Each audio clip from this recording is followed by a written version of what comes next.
Detroit is a city filled with precious assets.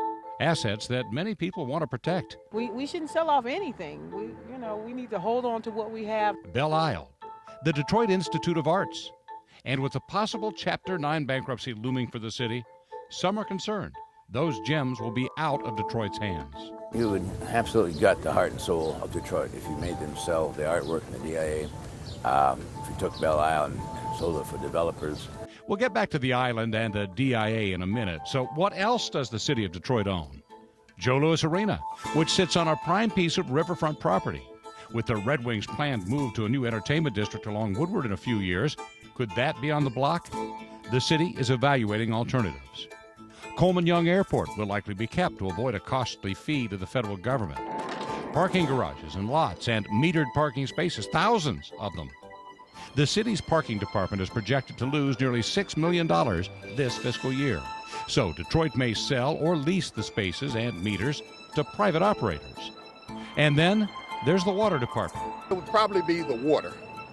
That would be the one that I would protect. Well, this is the point at which Detroit's financial crisis really hits home for all of us. Detroit and 127 communities are served by Detroit's water system. Emergency manager Kevin Orr wants to turn the city's water and sewerage department into a regional authority. That could save the city more than $50 million every year. But State Representative Kurt Heisey of Plymouth Township wants to make sure everyone has enough representation on a new board. Well, sure, it really is taxation without representation. If we are going to be paying directly to DWSD or the city for the right to use this system, then I think the communities, including the people of Detroit, deserve a greater say in how the system is run. So if there's a regional authority, what would happen with water rates? If we don't have oversight, if we don't have accountability, I'm afraid that water and sewer rates are going to go up in order to help bail out Detroit and their financial situation. As for Belle Isle, it cost the city about $6 million a year to maintain and operate. Earlier this year, there was a plan to lease it to the state and turn it into a state park. But when City Council failed to vote on it, the plan was scrapped.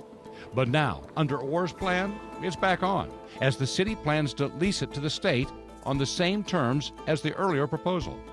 Bankruptcy attorney Doug Bernstein believes it's at least part of the solution. It's a piece of the puzzle, but if you have enough $6 million savings, they add up and they work toward the whole. In the debate over Detroit's assets, perhaps nothing has sparked more of a firestorm than the possibility that the art collection of the DIA could be sold. The museum says the art is held by a public trust and can't be used for any other purpose than exhibition or to enhance and maintain the collection. So, is the sale of DIA art on the table? We're going to confront what the DIA role, if any, plays in this process in due course. But for purposes right now, we're not going to speak to DIA.